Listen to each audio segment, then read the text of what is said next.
അർദ്ധരാത്രിയിൽ ഒരു കുഞ്ഞിന്റെ കരച്ചിൽ കേട്ടാൽ പുറത്തിറങ്ങരുത്. പൈപ്പിൽ നിന്ന് വെള്ളം വീഴുന്ന ശബ്ദം കേട്ടാൽ വാതിൽ തുറക്കരുത്.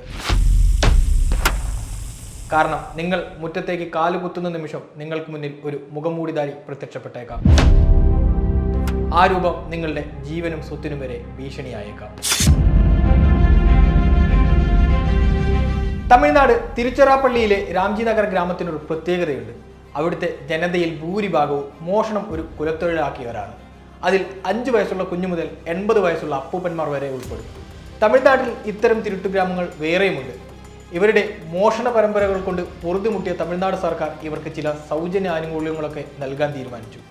പക്ഷേ അതിലൊന്നും തിരുട്ടുഗ്രാമത്തിലെ ആസ്ഥാന കള്ളന്മാർ വഴങ്ങിയില്ല. അവർ നിരുപാധികം തങ്ങളുടെ കുലത്തൊഴിൽ തുടർന്നുകൊണ്ടേയിരുന്നു. തമിഴ്നാട് പോലീസ് പിടിമുറുക്കി തുടങ്ങിയപ്പോൾ അവർ പല സംഘങ്ങളായി രാജ്യത്തിന്റെ പല ഭാഗത്തേക്കും വ്യാപിച്ചു. എപ്പോഴും മാരകായുധങ്ങളുമായി നടക്കുന്ന ഇവരെ തമിഴ്നാട് ഇന്റലിജൻസ് ആണ് കുറുവ സംഘം എന്ന് ആദ്യമായി വിളിക്കുന്നത്. ക്രൂരതയുടെ പര്യായമാണെങ്കിലും ഇവരുടെ മോഡസ് ഓപ്പറാൻഡി അതീവ രസകരമാണ്. മോഷണം നടത്താൻ ഉദ്ദേശിക്കുന്ന പ്രദേശത്ത് ആക്രി വെറുക്കിയും വെള്ളപ്പൊക്ക ബാധിതരുടെ വേഷത്തിലുമൊക്കെ കറങ്ങി നടക്കും. ആളനക്കമില്ലാത്തതും പ്രായമുള്ളവർ മാത്രം താമസിക്കുന്നതുമായ വീടുകൾ സ്കെച്ചിടും. ഇരുട്ട് വീണ് കഴിഞ്ഞാൽ തുണി കൊണ്ട് മുഖം മറച്ച് ദേഹമാസകലം എണ്ണയും കരിയും തേച്ചു പിടിപ്പിച്ച് ട്രൗസറുമിട്ട് കയ്യിൽ മാരകായുധങ്ങളുമായി മോഷണത്തിനിറങ്ങും. ടാർഗറ്റ് ചെയ്യുന്ന വീടിന്റെ പിൻഭാഗത്താണ് ഇവർ ആദ്യം എത്തുക.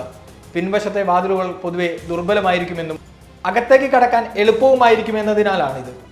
ഓപ്പറേഷനിടയിൽ പിടിക്കുമെന്നുറപ്പായാൽ എതിരാളിയെ കൊലപ്പെടുത്തിയായാലും രക്ഷപ്പെടുക എന്നതാണ് ഇവരുടെ രീതി. മോഷണം സക്സസ് ആയാൽ ഇവർ മോഷണ മുതലും കൊണ്ട് തങ്ങളുടെ നാട്ടിലേക്ക് മടങ്ങും. ഒരു സ്ഥലത്തേക്ക് സംഘമായെത്തുന്ന ഇവരിൽ സ്ത്രീകളും കുട്ടികളും ഉണ്ടാവും. ഇവരെ സംഘാംഗങ്ങൾ പൊതുവെ ഒരു ഷീൽഡായിട്ടാണ് ഉപയോഗിക്കുന്നത്. എറണാകുളത്ത് പോലീസ് കുറുവ സംഘത്തെ അറസ്റ്റ് ചെയ്യാൻ ചെന്നപ്പോൾ സ്ത്രീകൾ ആക്രമിച്ചത് ഇതിന് തെളിവാണ്. എറണാകുളവും പരിസര പ്രദേശങ്ങളും അതീവ ജാഗ്രതയിലാണ്. കേരളത്തിലെത്തിയെന്ന് സംശയിക്കുന്ന കുറുവ സംഘത്തെ പൂട്ടാനൊരുങ്ങി തന്നെയാണ് പോലീസും ആഭ്യന്തര വകുപ്പും. ഭയന്ന് മാറി നിൽക്കുകയല്ല വേണ്ടത്. സംശയകരമായി ആരെയെങ്കിലും കണ്ടാൽ മടിക്കാതെ ഉടൻ പോലീസിൽ അറിയിക്കുക. B alert, be safe.